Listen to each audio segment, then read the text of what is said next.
What's up, my gangsters? Welcome to your 13th Android tutorial, again with me, Travis, for the New Boston. What we're going to do in this tutorial is basically work with the Android manifest to get the splash activity to launch first. Now, if we run an activity or application right now, it's just going to show this activity that we created a few tutorials ago. And it's not even going to recognize our splash activity. And our splash activity is going to get super depressed if he never gets recognized. So we're going to hook him up in the Android manifest. So I want you guys to open that up. And if it looks like this, I want you to go over to this right tab where we go into the actual XML code. And as you can see, here's our application bracket. And within our application bracket, we have the activity bracket. And this basically defines our activity and gives it some action names within an intent filter. You guys probably don't even care, or you don't even really need to know what an intent filter is for the moment, but basically it adds some reference points and some stuff to it for the most part. So what we're going to do is we're going to copy that activity and paste it below, and we're going to change some things around because we want the splash activity or a splash class to start first. So what we're going to do is we're going to change the Android name from starting point to our class name called Splash. And this is case sensitive, so make sure you spell it exactly how you spelled your class name. And now this is going to be what launches first because we have this launcher intent for the most part, or within the intent filter under our category name.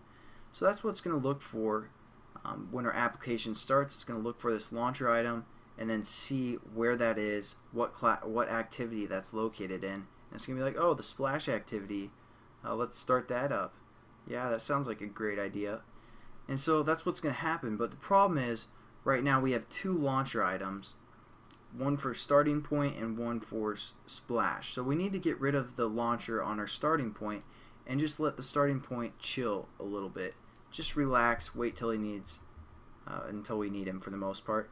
So we're going to say default, from launcher to default, and you guys need to spell that correctly, all uppercase, and that's basically just going to recognize that our activity is there, but it's not going to do anything until we tell it to do anything. So that's what that is. The action name we're also going to change because when we actually want our starting point to start, or starting point activity to start, we're going to call the action name and start it that way. So a good way to keep track of all of your action names is type out your package name. So com.thenewboston.travis and then dot, and then basically your class name in all uppercase. So starting point,